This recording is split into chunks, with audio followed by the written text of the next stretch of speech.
o que seria o campo... primeiro a gente tem que... científico hoje, né? Primeiro acho que a gente tem que acabar com a oposição arte e ciência, por exemplo. A ciência, quando eu tinha a sua idade, né, a gente estudava e a ideia que a gente tinha de ciência, a ciência era um campo interessado e a arte era um campo desinteressado. Eles se opunham. O discurso da ciência se opunha ao campo da arte por conta do desinteresse da arte, né? Então, eles eram polarizados, né? A ciência era neutra. Tinham vários a priori. A verdade, ela era universal. Ela se estabelecia, eu não sei, vou falar com um discurso religioso. Até porque eu tive uma formação judaico-cristã, né? A verdade se estabelecia quase que, né, aquela coisa da... Não, caía, né? Ela era sempre... se punha. Ela era revelada. Era igual ao Espírito Santo. Ela vinha ali e você a alcançava, né?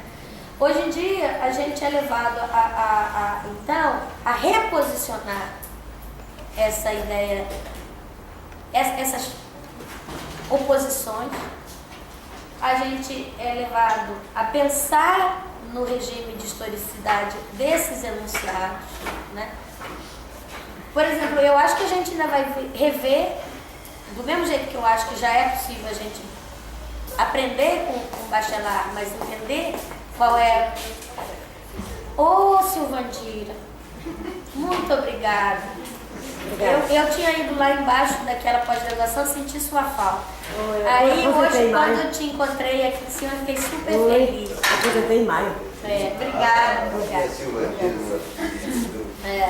Sem ela não funciona, né? Então, não sei se eu estou sendo clara, Tiago. O que eu acho é que é igual isso. Vai perder a verdade, a busca da verdade vai desaparecer? Não. Mas a gente sabe que ela é um esforço também. É um esforço de comunicação. Ela é um esforço de reflexão. Ela não é um dogma. Ela é aquilo que nós aqui podemos pensar e estabelecer como verdade.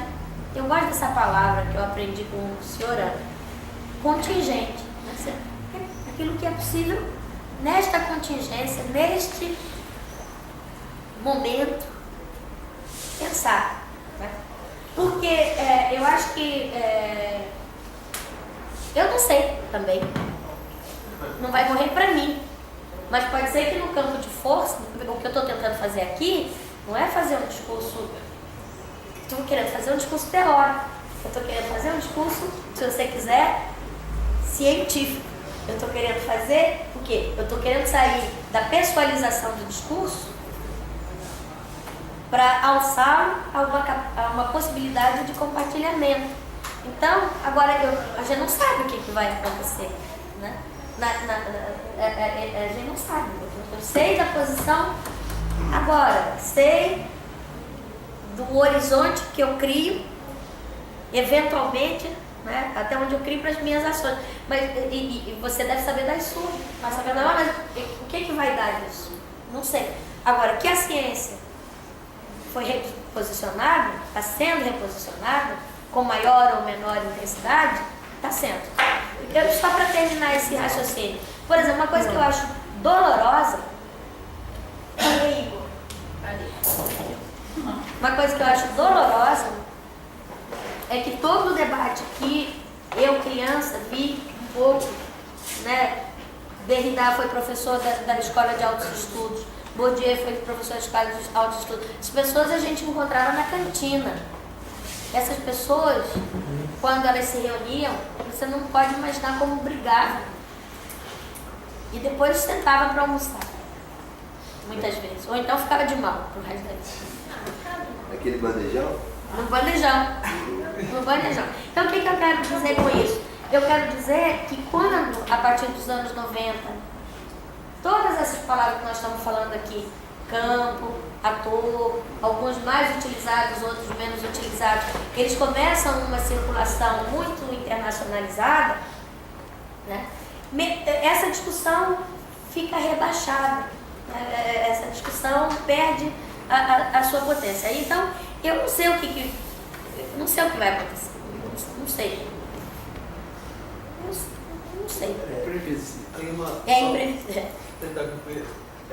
Tem uma perspectiva assim que eu acho que tem um lugar de algumas pessoas, eu percebo muito nesse mundo assim, que ao tentar ouvir, tentar escutar alguns sujeitos que não são sujeitos urbanistas, não são sujeitos do campo do urbanismo, então a pesquisa da Clara que vai ouvir um sujeito do Pelourinho ou uma cosmologia do Candomblé, como que esses sujeitos eles também vêm desestabilizando essa própria epistemologia do urbanismo, e não sei se poderia ser possível pensar numa ideia de contra-epistemologia, porque não sei se dá conta, porque esses sujeitos não são sujeitos do campo urbanístico, e eles chegam com questões, com perguntas. O que está dizendo que eles não são do campo urbanístico? Eles são cidadãos.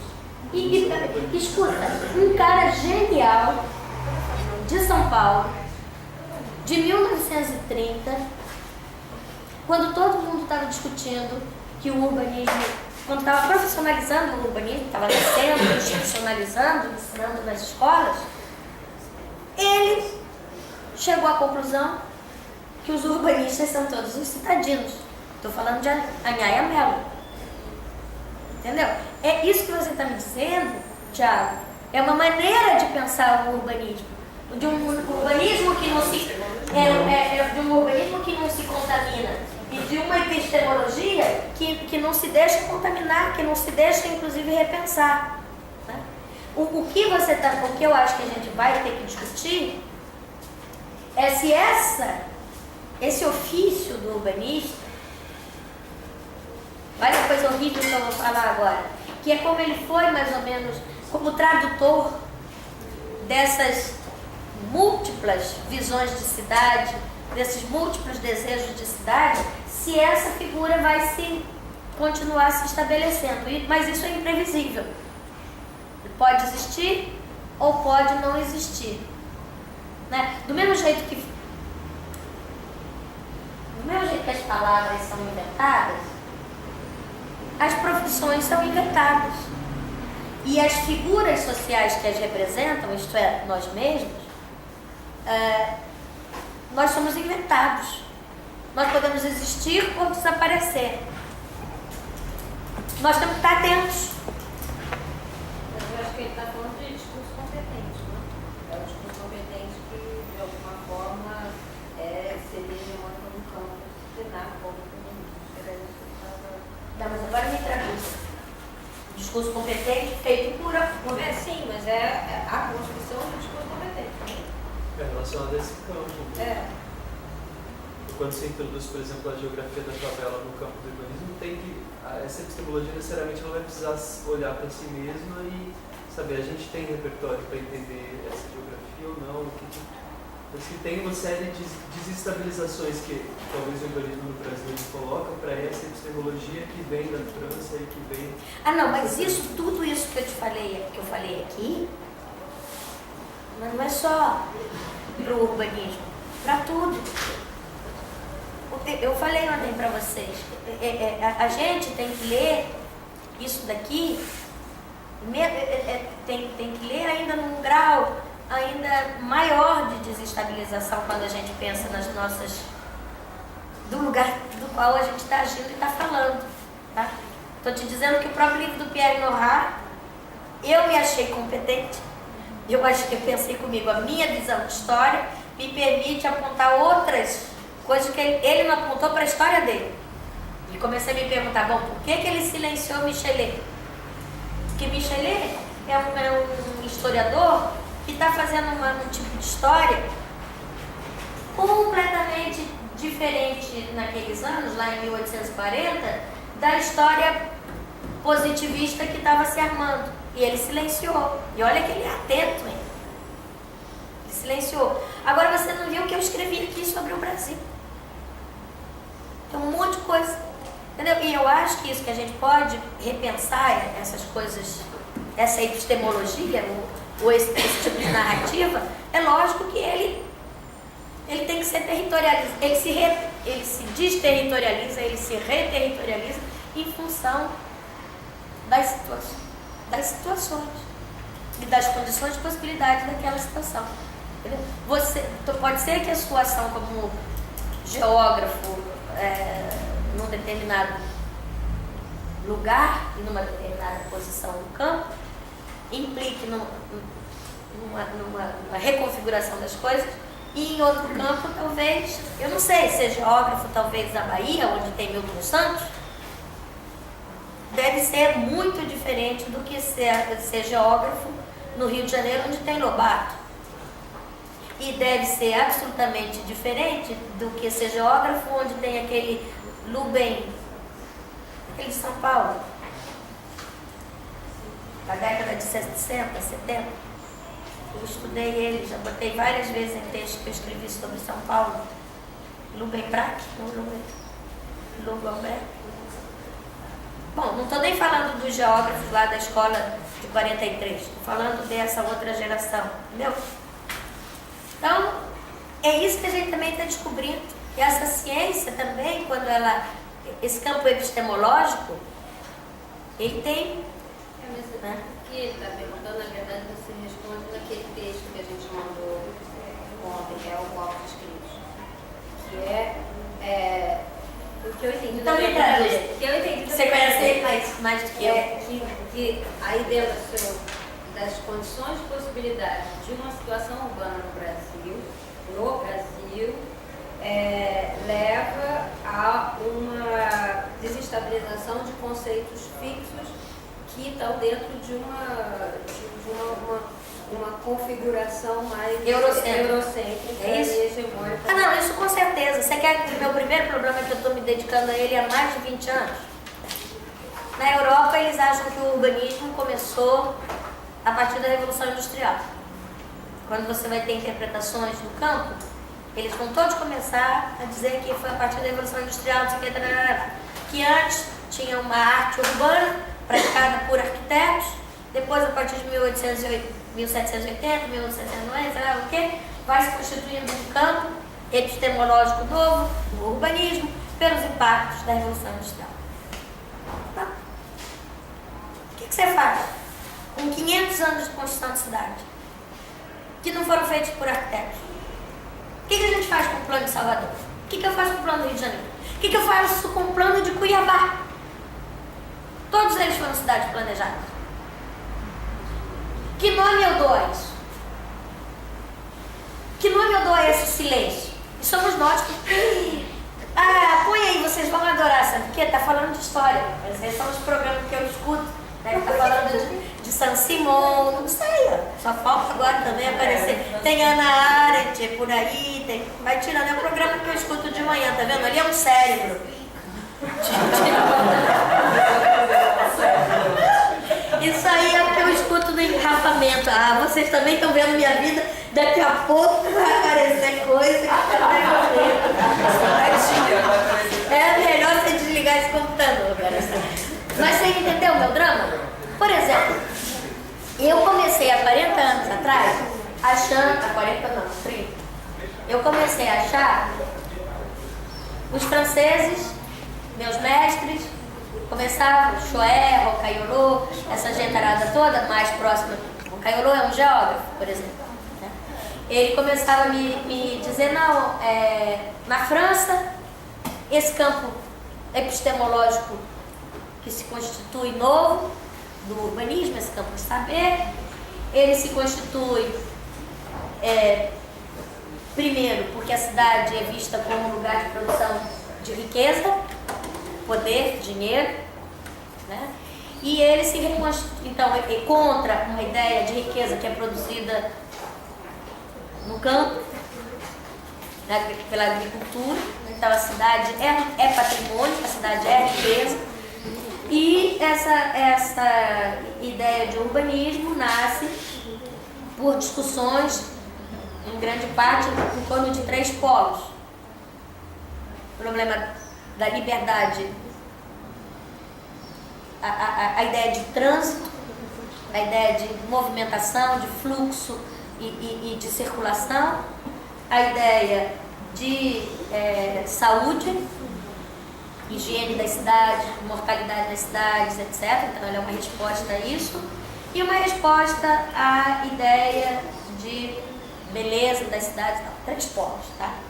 Aí meu convívio com os sociólogos me ensinou que tinha um quarto polo, um quarto ponto que insuflava a ideia de urbanismo, que é a ideia de justiça social. Muitos dos urbanistas quiseram criar um mundo novo, uma utopia, por conta da ideia de promover uma melhor uma distribuição do patrimônio que era a própria cidade. Conhecimento, construção de escolas. Escola antes era para meia dúzia de Humboldt que falava latim, grego, francês e inglês. Política de construção de escola.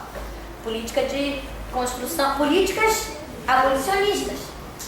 A gente não estuda os nossos abolicionistas como grandes pensadores do ponto de vista urbanístico. A gente estuda Fourier, Owen, tudo isso, mas a gente não estuda os que estão aqui lutando, né?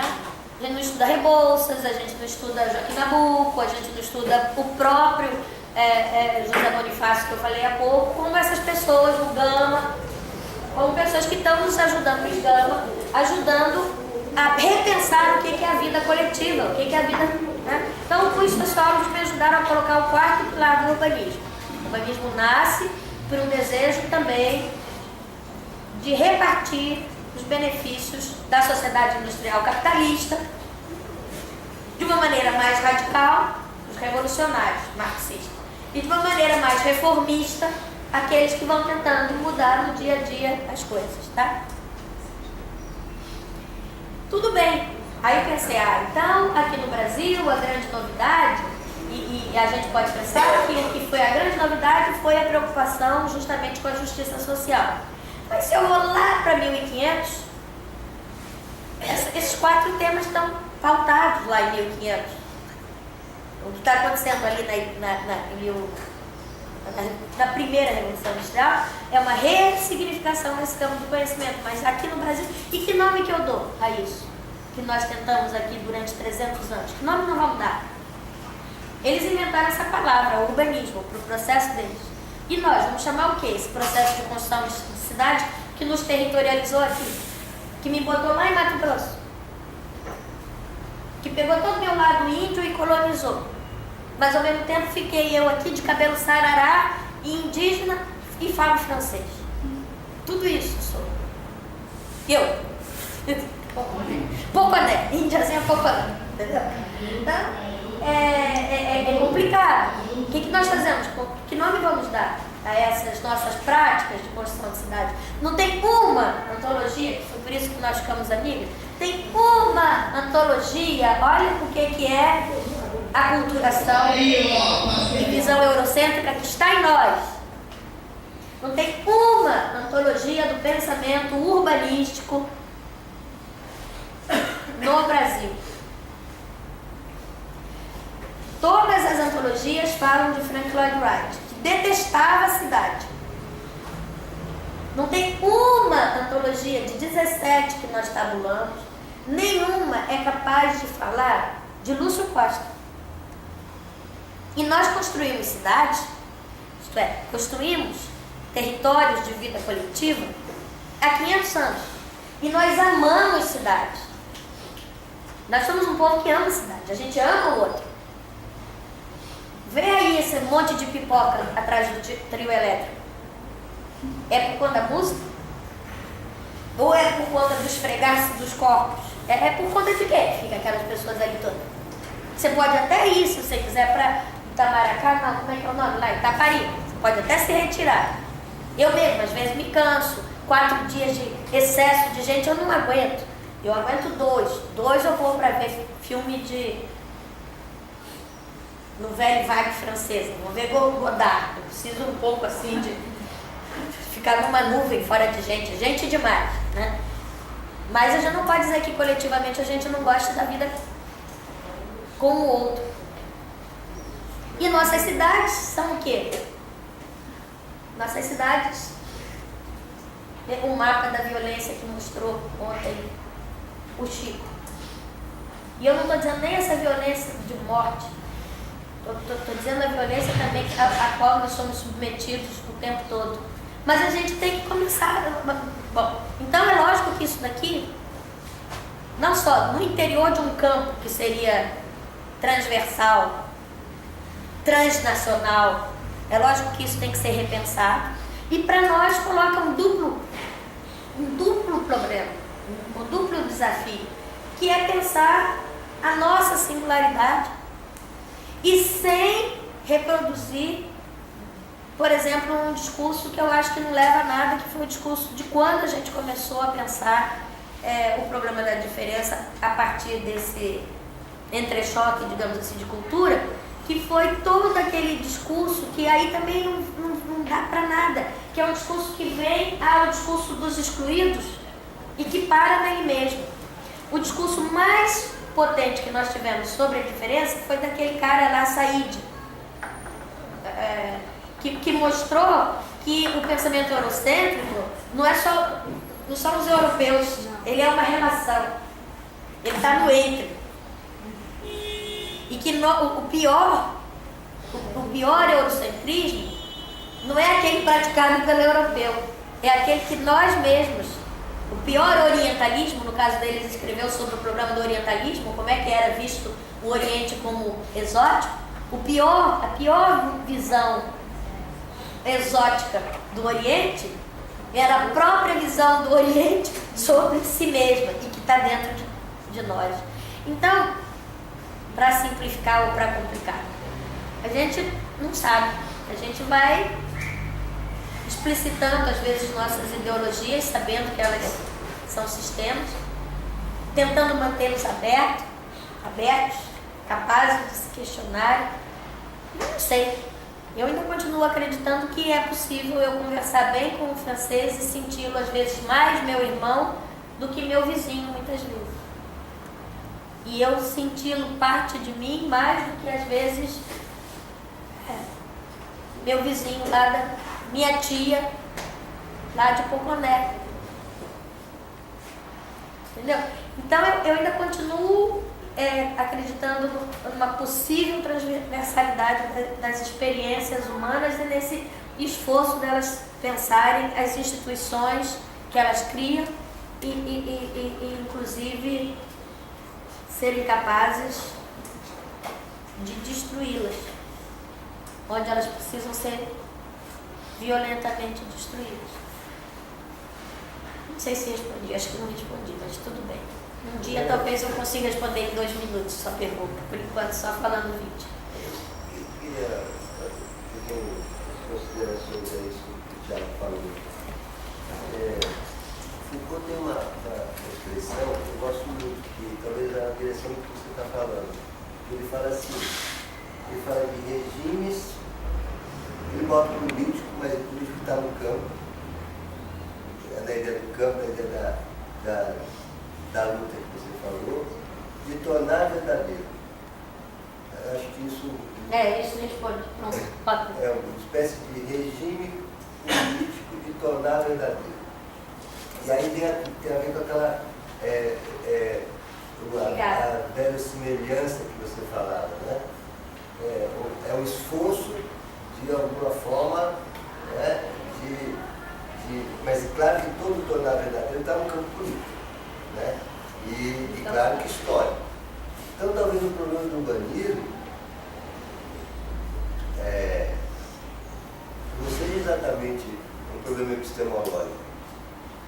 Porque aí nós estaríamos no campo daquela ciência, aquele bacharel que você abandonou, eu também.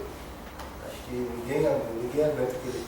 Né? Então, esse reposicionamento da noção de verdade, da própria ciência, talvez a gente tenha que encontrar outras formas de questionar até essa relação do que Paula chamou de discurso competente com o citadinho que você falou, e que, enfim, né? Então, eu acho que talvez o que o Foucault, novamente, ele nos sugere, é que essa palavra epistemologia do urbanismo, talvez seja um contrassenso. Talvez ele utilize a arqueologia. Por exemplo, você perguntou assim, mas nós construímos cidade durante 500 anos. Os caras lá inventaram a ideia de que E eles construíram nos últimos 200. que o urbanismo é um negócio que aparece com a Revolução Industrial, que é uma disciplina específica, que é um campo, vamos chamar, de produção de verdades, ou de um campo de verificação, chamar assim, não verificação, mas de verificação, tornar aquilo verdadeiro, que aparece no século XIX, que aparece como mobilidade, fluxo, circulação, beleza e saúde, não por acaso, essa ideia de saúde e higienismo, é claro, aí Foucault novamente vai ser um instrumental bom, é biopolítico, né? Então, mas tem essa quarta aí. Então tem essa quarta da justiça aí. Bem, agora, você se perguntou e não respondeu. Eu gostaria de fazer essa pergunta a partir dessas considerações. Tá bom. Então, o urbanismo no Brasil, se não há um compêndio, pelo menos nós sabemos que a partir de onde há, a partir de Pereira Passos, de 1902, 1906, a partir da virada ali do 19 para o 20, nós temos compêndios. Muitas pessoas já avaliaram isso, já escreveram sobre isso. Nós temos um campo de pesquisa amplo de história da cidade do urbanismo, que já tem aí 15 anos, 20 anos, 30 anos que esses caras estão pensando essas coisas. Então nós temos uma massa crítica, mas nunca recua além desse período de 1870, 1850. Então, será que nós estamos repetindo acriticamente? Será que é isso? E aí uma outra pergunta. Por exemplo, mas não é só o urbanismo. O Foucault também, novamente o Foucault, ele demonstrou isso, que não é só o urbanismo que toma esse rumo disciplinar. Por exemplo, e a loucura antes de Pinel? O que é? Por exemplo. Como é que foi tratado esse tipo de coisa? Que discurso tratava? Que discurso e que prática tratava da loucura antes de Pinel? Ou a pergunta pode ser posta da seguinte forma: que discurso e que prática tratava da cidade antes de Cerdá e House? Qual seria essa? E qual seria essa, inclusive, na Europa, não só no Brasil? Porque os europeus não construíram cidades antes da Revolução Industrial por 500 anos, mas por 1500. E não só os europeus, os indianos, os chineses, etc. Ou esse tipo de discurso é tipicamente eurocêntrico aí para voltar àquela ideia do Sartre, lá do orientalismo, etc. Nós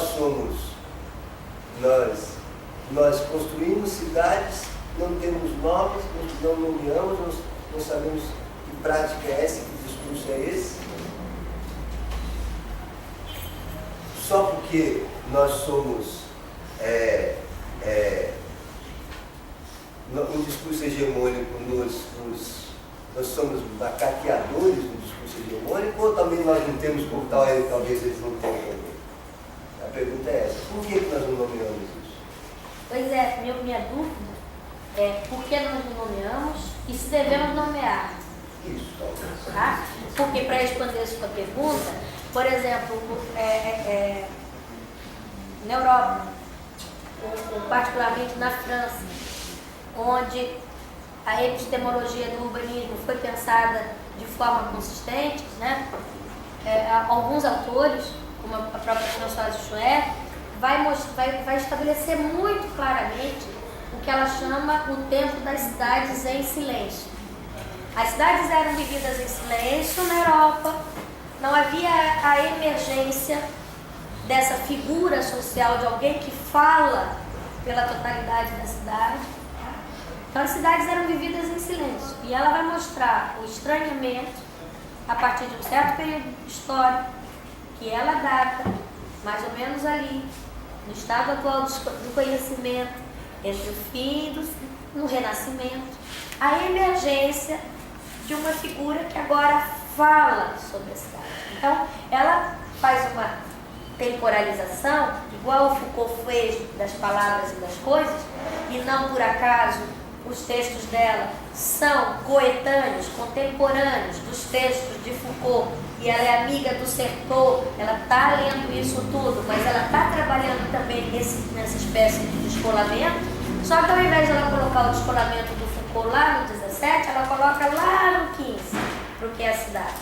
E vai dizer que há um descolamento, e vai aparecendo uma figura social, o arquiteto, que começa a falar de cidade. Então ela vai dizer, a cidade vai ser tematizada como objeto de discurso. E essa figura social que está emergindo, o arquiteto, primeiro vai ser a nomeação dela. Ela vai mostrar como a palavra arquiteto tinha desaparecido da linguagem durante milênios. E vai mostrar ainda que desaparecer da linguagem não significa que não exista. Porque a gente poderia cair na tentação, na armadilha, de pensar que porque não existe a palavra, não existe a prática. Então, ela vai mostrar que a figura do arquiteto, a palavra tinha desaparecido, mas que a palavra não só desapareceu, como desapareceu a figura mesmo, a singularidade daquela figura. Então ela vai mostrar que numa catedral, a construção coletiva de uma catedral,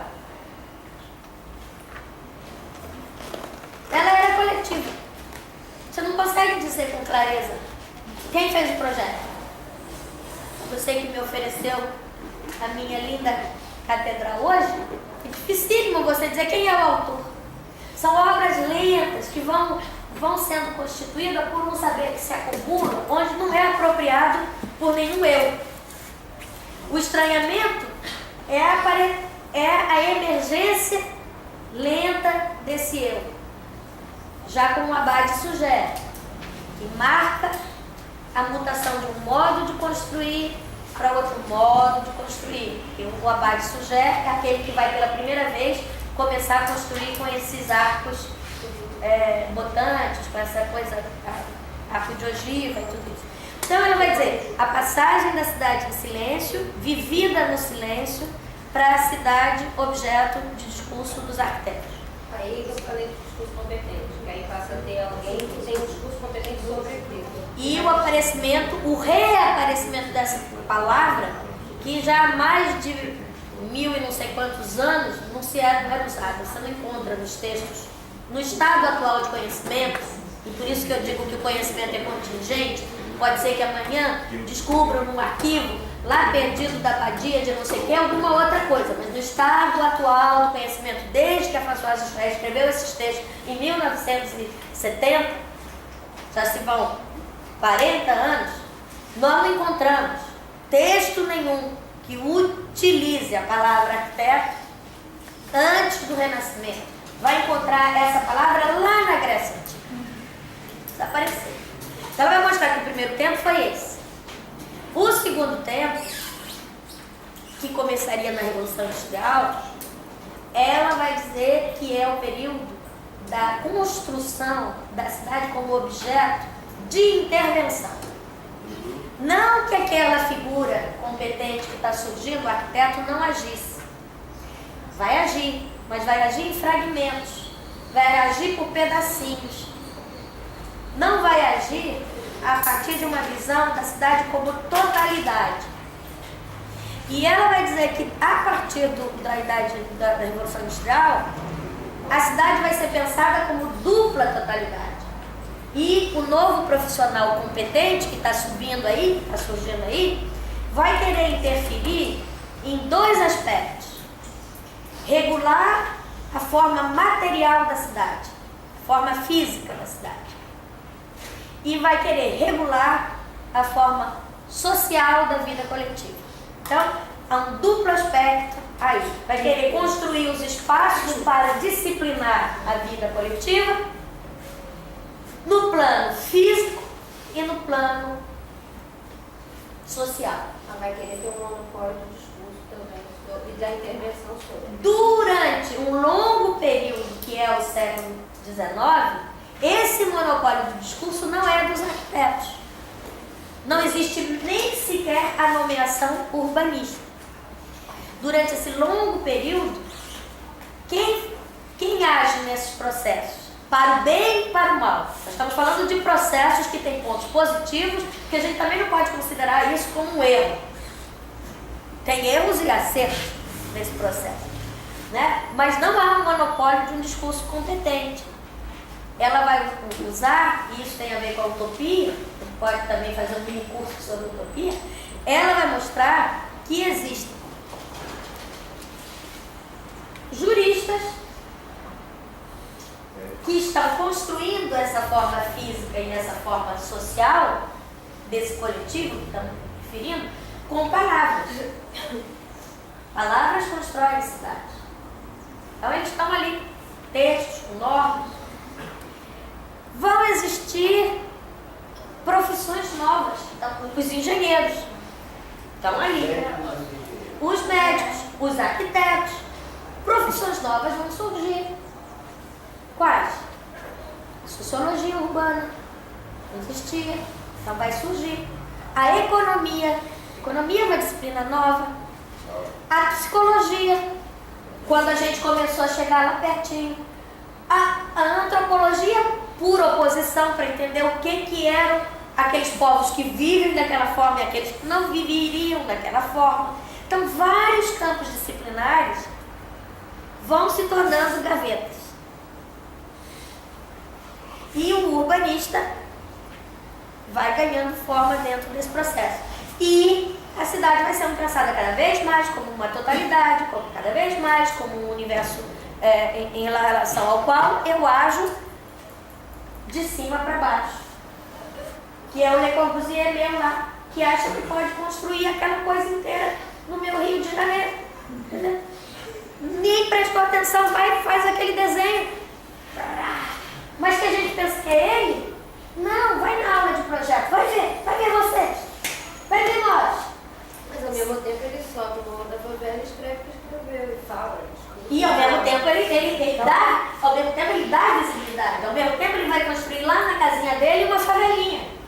O cabanão, a cabana, é verdade, ele se contamina. Então, é complicado isso tudo, né? Podemos entender. Então eu não sei responder, Fernando. Eu sei isso que eu acabei de te contar. E eu sei te dizer que eu nem sei mesmo se é melhor a gente nomear porcaria nenhuma. Mas acontece que nós estamos na academia e se eu tenho que falar com a Françoise Schoer, no mínimo eu tenho que falar, tem uma prática lá no Brasil de construir cidade, que a gente não sabe, não usa nome. Eu estou pensando nessa prática do Brasil de construir cidade, que tem, né? Que é o centrismo, a gente está falando também, que os portugueses estão estudando o século XVI, já chamando de urbanismo, né? Não estão. Não, tem uma ala, né, que o pessoal que trabalha mais com o período colonial. Quem? Tem. Não, quem? Manuel Teixeira, né? Não interessa, não interessa. Se você falasse aqui Rafael Moreira, eu beijava o chão. Se você falar Manuel Teixeira, não me importa, sabe por quê? Não tem, foi criado na EIEI. Ah, tá. O que foi criado na EIEI? Você tem que saber quem você lê. Foi criado na EIEI, aumentou nele a visão formalista. O que significa ampliar a visão formalista? Não me importa o nome. Bom, não tem urbanismo, tem uma prática, que a gente não sabe que prática. Uma prática, não é aquela de lá. Tem uma prática aqui que eu não sei o que é. Mas o Manuel Teixeira, qual é o limite de trabalho do Manuel Teixeira, que é muito interessante sobre muitos aspectos, nos ajudou, tem uns desenhos magníficos sobre a cidade colonial. Eu fui professora de História Colonial durante mais de 7 anos. E eu conheço muito bem a literatura, não parei de ler. Esse país é meu, eu não posso negar. Imagina, eu nasci em Mato Grosso, planejada, a 2.000 quilômetros, entendeu? Meus avós sobreviveram. E aprenderam, eu como farofa, entendeu? E gosto de banana e de mandioca. Peraí, mas tem uma coisa. Espera, deixa eu terminar ali com o Manuel Teixeira. Eu só quero terminar com o Manuel Teixeira.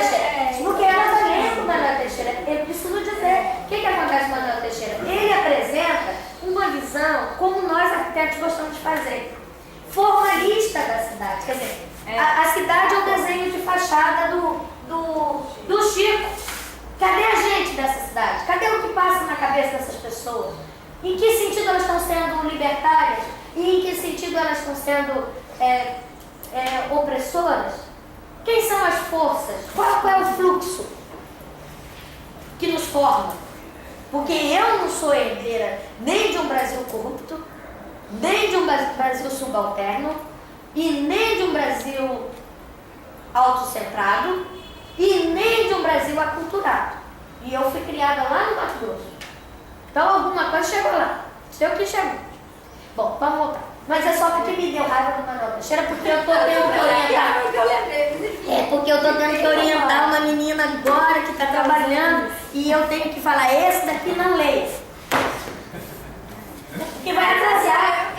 Não é que não vai atrasar, é lindo. Ela pode usar todas as ilustrações que ele fez. Mas não vai poder ir mais do que isso. Não vai. Eu não acredito que ele use termo. Não, desculpe, ainda ficou gravado. Vocês vão me ver conversando com o Manuel Teixeira todo vestido de preto, com aquele cabelo, e vocês vão falar, professora é falsa, falou mal dele na aula. Não é isso. É que na aula, na sala de aula, a gente tem que dar parâmetro. Entendeu? Aqui é como se a gente tivesse, olha só que coisa horrível também. É como se a gente estivesse aqui numa questão, eu estou sendo absolutamente verdadeira com vocês. Não posso ter máscara. Eu tenho que falar o que me é possível pensar. E aí, quando você fala isso, é lógico que você tem que se posicionar. Eu estou no campo. Você não pode ler Manuel Teixeira inocente. Onde é que esse cara formou? Formou num lugar que ensinou ele a fazer desenho bonito, pronto. Ensinou ele a pensar. Ensinou ele traz elementos que nos ajudem a pensar Salvador. Ele mostrou para você a coisa maravilhosa que foi a maquete de Salvador, que é uma coisa que se perdeu. Ele mostrou para você como isso daqui nasceu também do máximo de inteligência que se podia sobre certos aspectos naquele período. Né? Salvador, a construção da maquete de Salvador, que se perdeu nessa droga de Bahia daqui da frente, que teríamos que fazer arqueologia para ver se acha a maquete de Salvador, é uma coisa linda. Pela primeira vez, a forma de descrição da maquete de Salvador, vocês já leram? Eu já quis escrever isso em mil.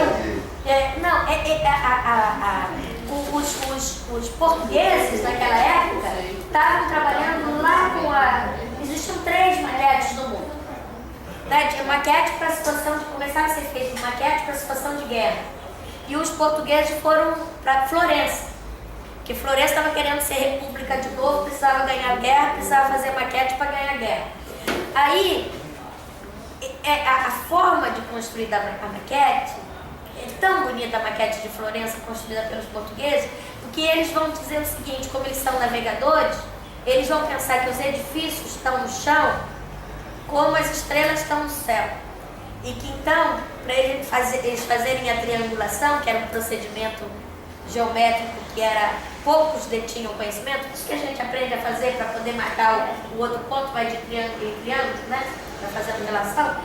Eles usaram os edifícios de Florença como se fossem estrelas. É lindo. E depois é essa gente que vai fazer a maquete de Salvador, né? Então o Manuel Teixeira não ajuda a gente a pensar muito além de algumas coisas. Você não acha que... Ela quer que eu fale aqui do Fernando, que eu perdi a paciência. Eu não quero falar do Fernando, eu queria falar do Fernando. Cadê o Fernando? Voltou.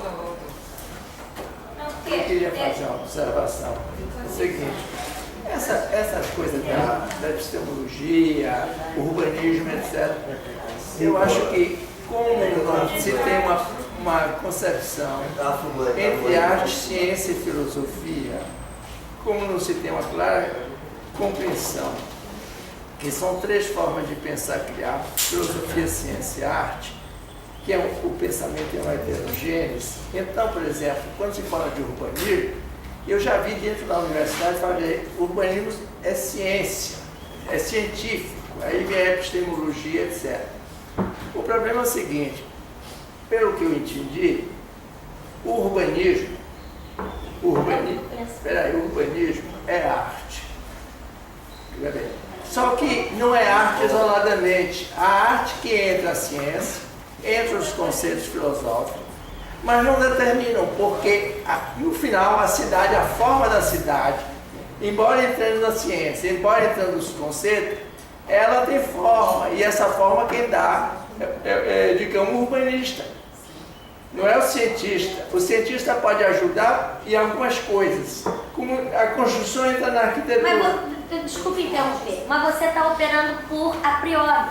Não, estou dizendo... Você está estabelecendo... Não, mas estou dizendo assim que há uma, digamos, cruzamento, superposição, quer dizer, entre esses modos de pensar e criar. Não, Pascoal, o que eu estava querendo dizer para o Fernando, que eu acho que é o importante para a gente ter em mente e a gente se colocar dentro dessa disputa, é exatamente pensar que esse campo do urbanismo, ele está em disputa e disputa permanente. E essa disputa permanente é que pode ser interessante, que o Thiago estava falando, o que a gente coloca e o que a gente tira do campo, como a gente se coloca nesse campo. Porque é muito mais interessante, eu acho, entrar no campo e disputar de dentro do que ficar, eu não sou desse campo, eu não tenho nada com isso e fico fazendo a crítica. Agora não, a gente se colocar dentro e questionar e puxar para dentro esses que estão fora é muito mais interessante. Agora, o que acontece normalmente no nosso campo aqui é uma disputa inversa, ou seja, é tirar e botar como quem tem a competência do discurso dentro só são os urbanistas. Por isso, eu lembro num seminário de História da Cidade do Urbanismo aqui, o último que foi organizado naquele auditório ali, eu lembro uma briga que eu tive, eu achei que eu nunca mais ia voltar para o seminário de História na vida, por causa disso, porque seminário é de História da Cidade e do Urbanismo, certo? O que a gente vê ali era um seminário da história dos humanistas, é a maior parte. Então, é só o discurso competente que vai. E a história das cidades era só a evolução urbana de patati de patatá, completamente fora de qualquer disputa política. E o que acontece com isso? Você separa a história das cidades, da história do urbanismo, e aí coloca tudo isso que a Margareth está falando, que não tem nome, na história da cidade. Você quer falar de favela, você está falando da história da cidade. E como se isso não tivesse nenhuma relação com essa disputa do campo. Então, pode ser muito mais interessante, e eu acredito nisso, pensar de dentro do campo. Por isso que eu me digo quando você, eu acho que, por exemplo, fala não tem nada com isso, eu não sou do campo. Não, é sim, nós estamos no programa do campo. Pois é, mas dentro do campo do urbanismo. Eu acho que tu mandou 3 historiadores que já estão aqui no campo. Tem que ser, mas ele não está aqui.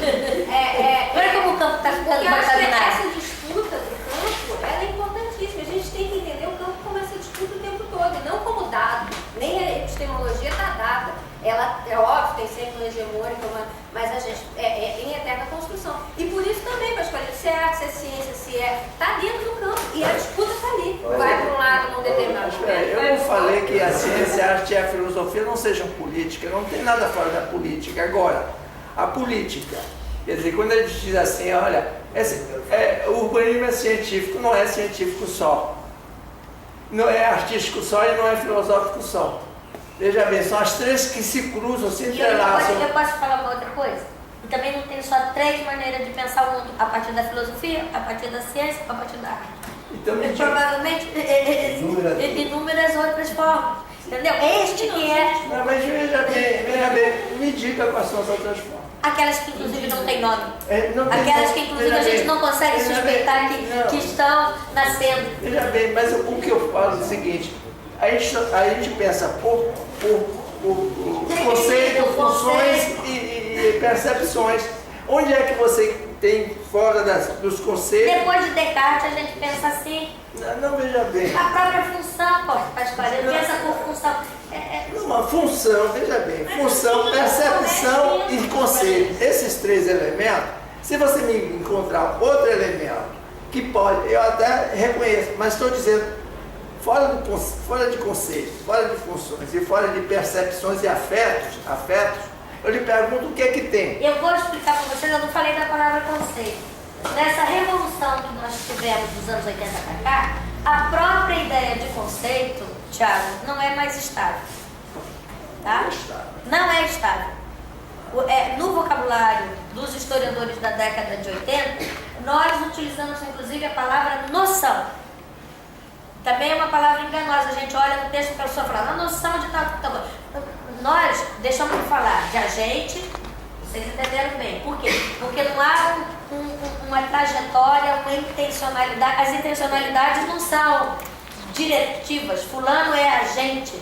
agente do capitalismo, agente do socialismo, agente da dominação, agente... Não, são atores, estão ali dentro do campo nas suas posições em jogo e em disputa. As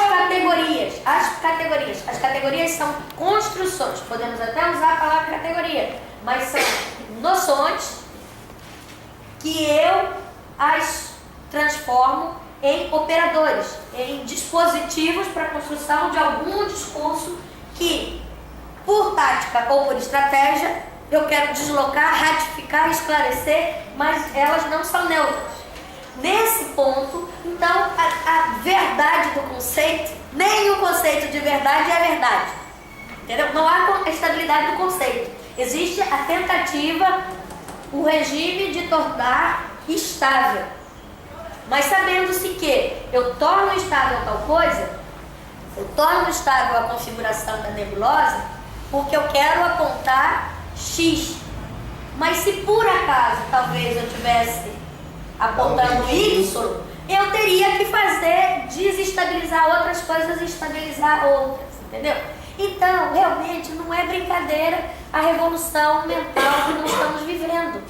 E a nossa perplexidade, vou repetir um lugar comum, mas que eu acho que neste momento da nossa discussão ele ajuda-nos a entender como é difícil operar, ser político, ser solidário, ser o que você quiser, né? Você escolhe a palavra, tá? Num regime onde nós estamos em situações moventes, gasosas, fluidas, instáveis, efêmeras, onde nós estamos entregues a quem? A nós e as nossas, nem mesmo as nossas ideias só, a nós e as nossas práticas. E a atenção de como é que elas estão sendo recebidas pelo outro. E trabalhando onde? Naquilo que a gente discutiu ontem e hoje. Trabalhando nos interstícios disso, nas mediações que nós estamos no meio, nesse limiar, para usar a palavra bonita da Janaína do outro dia. Não sei, mas ela pensou e falou, a partir daí ficou na minha cabeça, eu lembrei dela. Eu lembrei de Benjamin, abstrato, suicidou, não sei quantos anos atrás, me deixou abandonada aqui sozinha. Agora a noção, se você faz a noção, que pode ser até Não, porque eu não vou suicidar, entendeu? Então o que eu faço?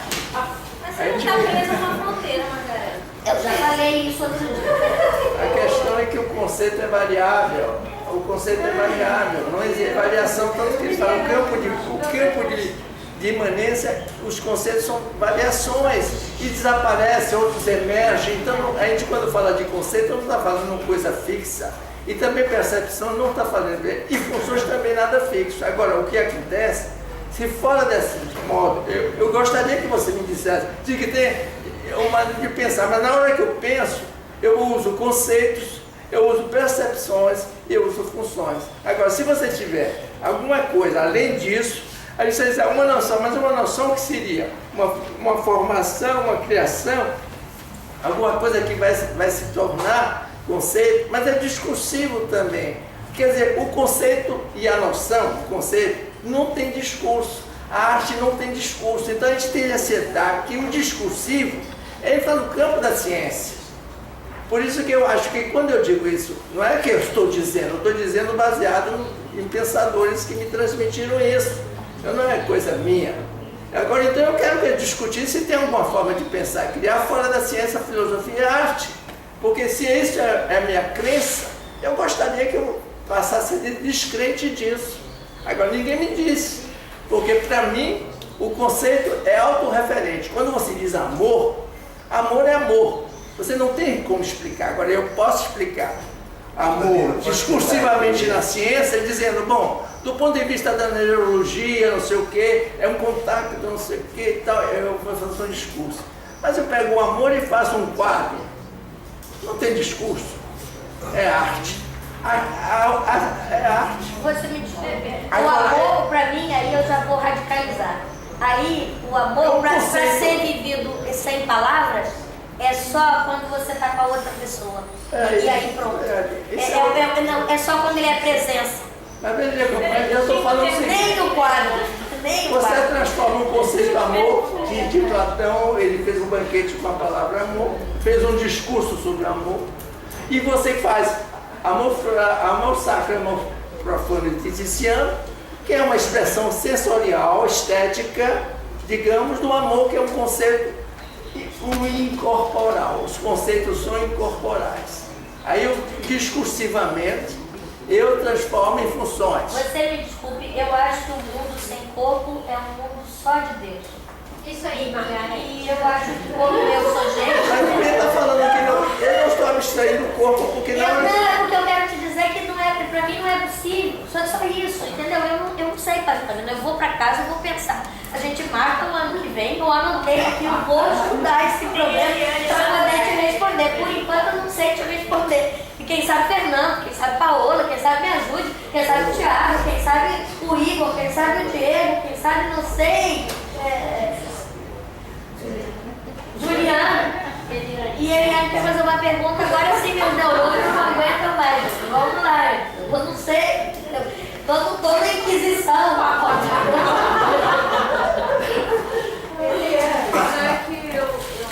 Falei outro palavrão horrível, ainda bem que esse ninguém escuta. Não, eu sinto ter chegado super atrasado, eu já vi o finalzinho da sua fala e como eu não entendi a explicação inicial, a minha dúvida sobre esse campo móvel, né, onde me parece que não tem posições fixas, eu não entendi bem, porque assim, me parece que no campo da constituição da cidade, eu não sei se seria do pensamento, né, da construção mesmo, física dos corpos da cidade, eu acho que tem posições fixas sim. Se eu usasse uma terminologia já meio ultrapassada, marxista, eu diria que aqueles que detêm a riqueza, os meios de produção, eles têm um campo, eles têm uma posição. Minha filha, você não estudou a Revolução Francesa?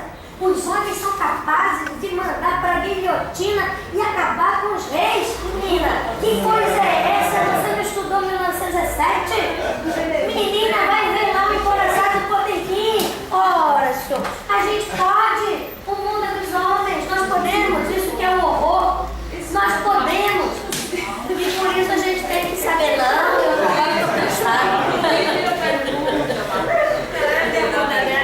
Qual é a pergunta? Desculpe, é que eu estou cansada aqui. E o professor Pasquale... Não, o professor Pasquale está me provocando.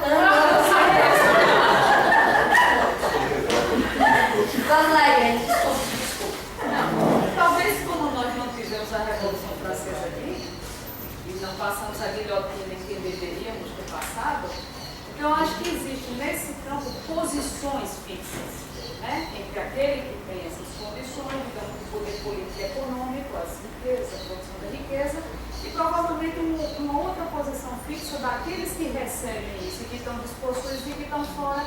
Né? Então, assim, a minha dúvida é justamente sobre essa extrema mobilidade, né, dessa coisa gasosa do campo, que eu tenho uma certa dúvida de aprender.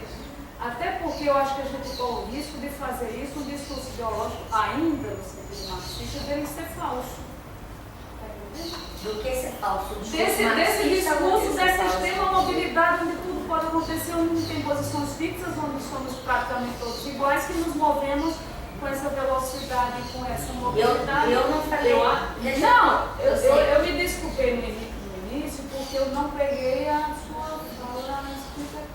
Eu vou tentar, quando você chegou, e até desculpe, mas é que ele me provocou. Então você acha que nós somos mutuamente afetados aí, quem sabe disso nós já começamos aí. Então eu, sem querer, falei de um jeito assim, imagina, muito obrigada por estar ajudando a pensar, que ajuda a reiterar aquilo que eu acredito. Eu acredito sim que a gente também está vivendo um mundo que aparentemente é de todos os possíveis, mas que a gente tem que ver exatamente qual é o alcance disso. Você viu, como eu vi, há um mês atrás, a capacidade enorme de mobilização nas ruas, e você viu também, que a gente não sabe o que vai acontecer, a enorme dissolução também nessas últimas semanas. Isso voltou, entendeu? Por falta, talvez, Eliane, do que você está dizendo, né? Então tudo é possível, aí eu vou lá, protesto e depois eu me retiro. Por falta justamente de quê? De uma teoria? Por falta de um comum? Por falta de um discurso? Por falta do quê? Por falta, eu não sei, a gente tem que prestar atenção. Eu só tendo a achar que as posições, por um lado, eu acho que as posições são lutas. É o que a gente estava falando ali, pô, entendeu? São lutas, as posições não são inamovíveis. Sejam as posições de dominação, sejam as posições de assujeitamento, sejam as posições de despossessão, eu acho que elas são lutas. O que eu estou fazendo aqui é deslocar posições e mobilizar posições. Tenho eu, para mim, que na sala de aula, um professor, muita gente diz assim, desqualifica a ação política do professor na sala de aula. E quando eu digo política, não é partidária, mas é política na possibilidade que o professor talvez às vezes tem, justamente de mostrar a potência, mostrar a impotência, mostrar o limite, convidar ao diálogo,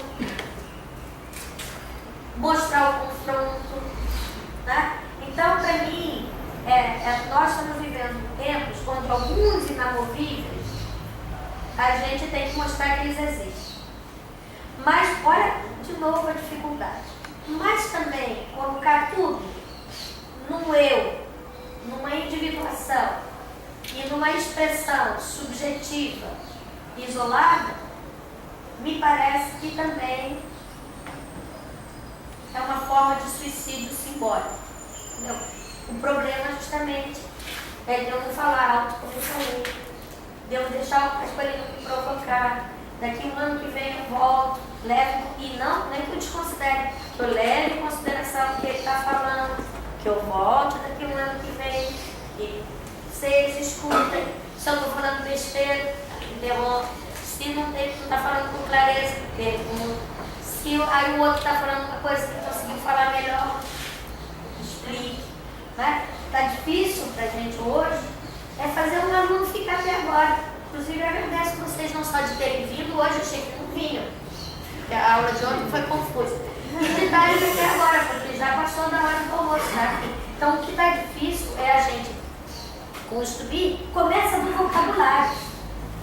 Nós estamos numa babel de vocabulário, nós estamos quase a um ponto de não conseguirmos mais nos comunicar. Por quê? Porque nós estamos caindo no relativo, tudo pode. Todos são iguais, não são iguais. Nós não somos iguais, nós somos iguais em tese. Olha o poder que eu estou tendo nesses dias. Olha o poder que eu estou tendo nesses dias. Não posso considerar que a minha palavra é igual, não é. Daqui a pouco a palavra vai estar com X, Y, Z, mas eu não posso. Né? Até isso a gente pensa que é igual. Houve um tempo que a palavra foi considerada tão potente que não era qualquer pessoa que falava.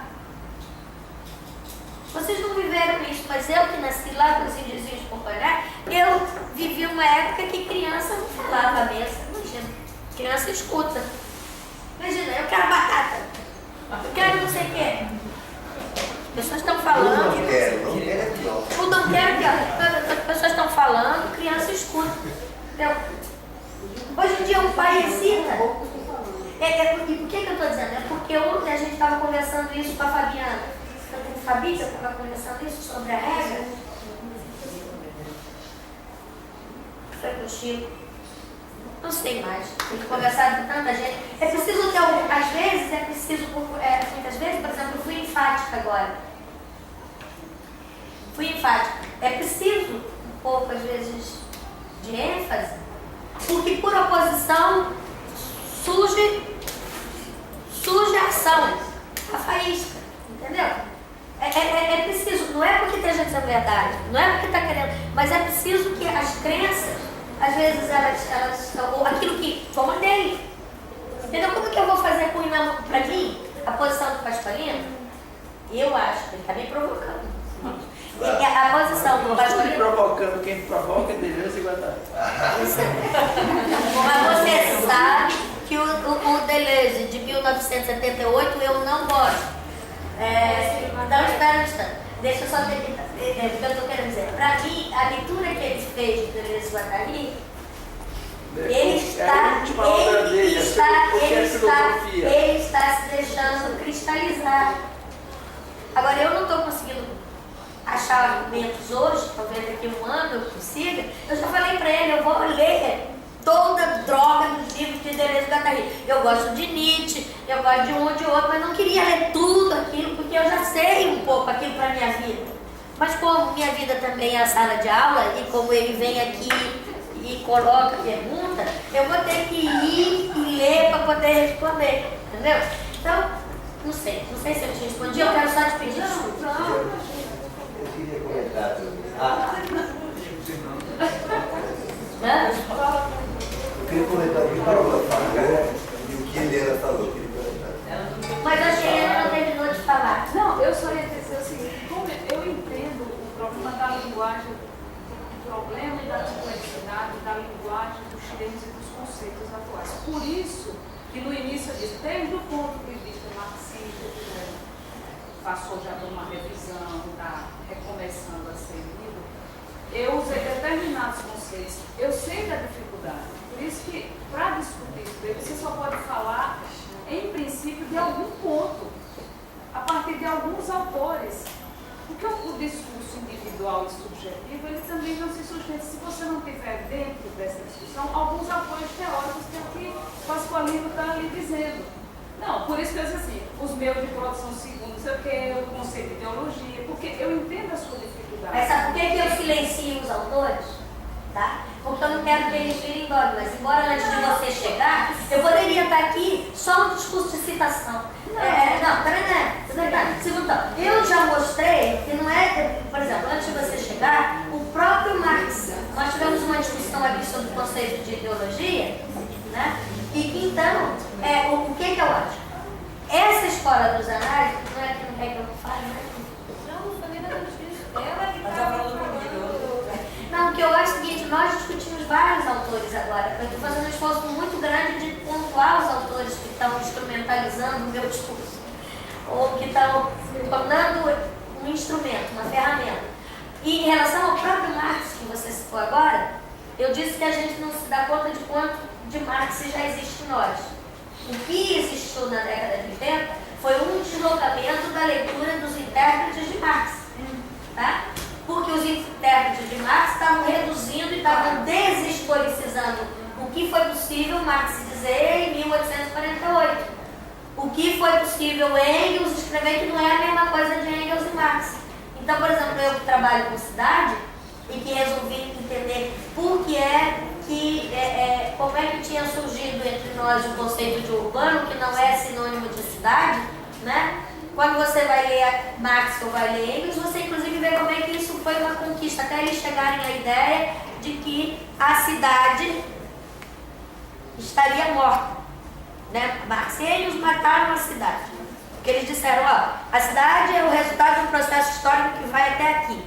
Quando houver uma mudança social, nós vamos estabelecer um outro tipo de organização social que será nomeado de outra coisa. Eles nem queriam dizer o que ia ser nomeado. Engels vai começar a chamar urbano. Mas, então, a gente está operando dentro do registro disso tudo, né? Não é que seria, inclusive, um dos males da escola dos anais, é pena que o meu jurista não esteja aqui, foi que na década de 80 o esforço de desconstrução e o esforço de estudar as visões de mundo, o esforço de deslocar o pensamento neomarxista dos anos 1970 foi de tal ordem que parecia também que as ideias estavam no ar e que elas não tinham nenhuma, em alguns casos, você vê como se elas não tivessem esse embate do poder e da política e da dominação, etc, né? Que felizmente a gente volta a casar, mas volta a casar lendo esses autores a partir de suas situações de enunciação específicas, das suas lutas políticas específicas, dentro de um campo de posicionamento, de fluxos, de força, de zonas de tensão específicas. É só isso. Só isso. Nós temos que achar os nossos. Eu estou fazendo esse discurso, eu resolvi eu resolvi estabelecer como meu tema de estudo agora, contemporâneo, cada vez mais as questões de historiografia, porque eu acho que o jeito que nós estamos praticando a historiografia, a gente está reproduzindo uma atitude acrítica em relação às nossas próprias práticas. Pode ser que daqui a 3 anos eu volte a estudar a paisagem. Eu comecei minha vida estudando paisagem, o que é Pagos, o que significa país, Manuel Teixeira, o que é barroco. Eu comecei minha vida acadêmica estudando certos temas. A gente às vezes muda, não é? Do mesmo jeito que você mudou suas estratégias. Tá aí. E daí a gente para, vamos comer, porque eu estou ficando muito nervosa, muito cansada, preciso de um cigarro. Não pode fumar no espaço público pelo bem comum. Meu pergunta não é só uma ponte no que vocês acabaram de discutir aqui, porque eu lembrei da Ana Clara, um texto que ela falava dessa criação, dessa produção incessante de palavras novas, né, de ideias novas, que a gente chama de conceito, produção, que por aí vai, e que como essa fluidez, ela está começando a atrapalhar a gente enxergar o que permanece. E é isso. Não é que a posição é fixa, mas tem coisas, processos que estão permanecendo, e que a gente está criando palavras novas, parecendo que a coisa é outra, mas na verdade tem processos já que estão permanecendo. Então a gente não precisa estar querendo. É porque tem uma parte de coisa que permanece. Os homens não são iguais. Os homens não são iguais. Sabe quem que eu estou lendo agora? Porque, por exemplo, olha só o que eu vou falar. Vão me matar também. Eu resolvi estudar os urbanistas brasileiros. Resolvi que o primeiro urbanista brasileiro que eu ia estudar, desses urbanistas de uma época de uma ciência que não tinha nome, ia ser o José Bonifácio. Estou estudando José Bonifácio, sabe o que nós descobrimos? Que ele era amigo de Jeremy Bentham. Quem? José Bonifácio era amigo não, mas correspondeu com Jeremy Bentham, que foi aquele cara que inventou aquela prisão circular chamada panóptico, que o Foucault falou que era o emblema da vigilância, da punição, da disciplinarização, etc. Então, surpresa, né? Eu faço Bento, o que eu faço para isso, tá? Aí, comecei a estudar Bento. Aí descobri que, evidentemente, Foucault leu o que era possível ler de Bento em 1974. Por quê? Porque, evidentemente, Bento tinha saído da circulação, não era lido, já há mais de 100 anos. Quase 200, né? Foi empalhado. Ai, assim, como eu contei pra você. Bento foi empalhado e ficou lá. Aí, eu vou falar por que ficou empalhado. Aí eu comecei a estudar Bento. Por conta é muito fácil, por conta de Foucault. Aí fui descobrindo que Bento, não sei se vocês sabem, Bento, em inglês, quando acabou a Revolução Francesa, Bento, pelos revolucionários da Revolução Francesa, que guilhotinaram ele foi considerado cidadão francês. E ele foi reconhecido como um indivíduo que, sem eles não teriam chegado naquele ponto da Revolução. Olha que coisa complexa. Continuei lendo Bento. Mais problemas. Qual o outro problema? O primeiro texto que vai dizer que os homens são iguais, mas diferentes, o primeiro texto de defesa dos homossexuais é do Jeremy Bentham. Ele que vai dizer que os homens são iguais, mas infelizmente são diferentes. Eu vou dizer infelizmente porque é daí que vai decorrer, inclusive, o problema da prisão depois em outras coisas. Os homens são iguais, porque ele chegou ao panóptico, porque ele teve que chegar à ideia o que fazer com o homem que é igual e não é igual. Olha só como a coisa é complicada. Você está entendendo? Então, não sei por que eu estou falando mais isso. Mas é para explicar como realmente é complicado. Eu estou querendo fazer aqui um elogio de Bentham. Inclusive porque tem 1 ano que eu parei, 2 anos que eu parei Bentham. Mas sabe o que eu descobri também com Bentham? Que eu ainda não escrevi. E já descobri isso desde 2004, quando eu fui para Londres, para a Inglaterra e fiquei lá estudando um certo tempo. O próprio Bentham é o inventor da palavra internacional.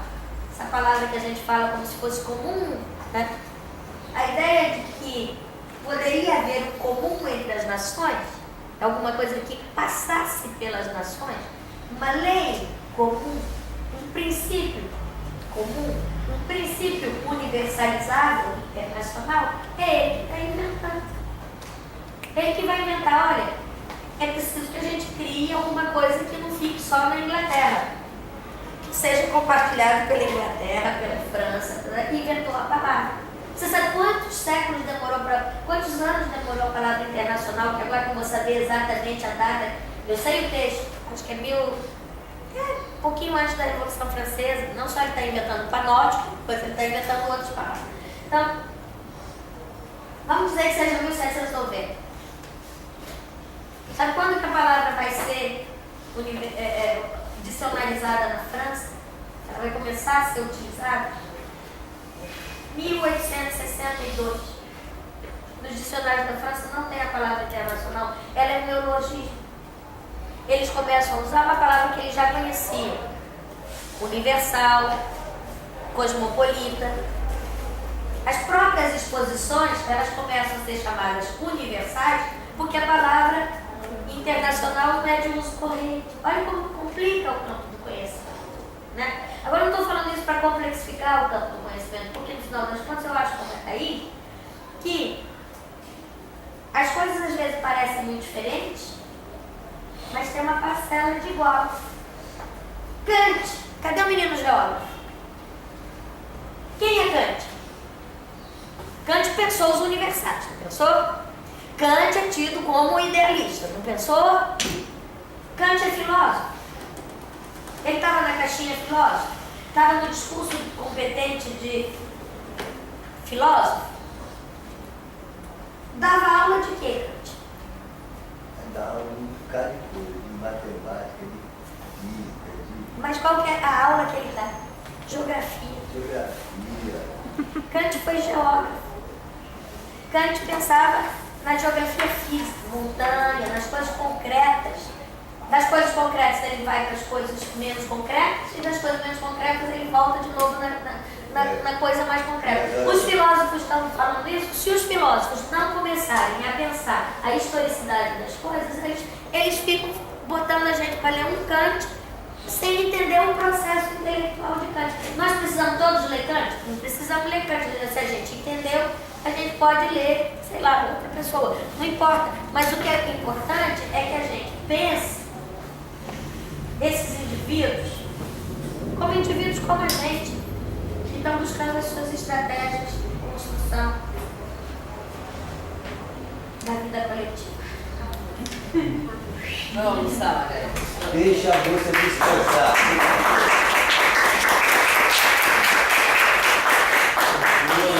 Eu sinto aqui pior que aquele seu amigo alemão, assim, fazendo dança e fazendo performance.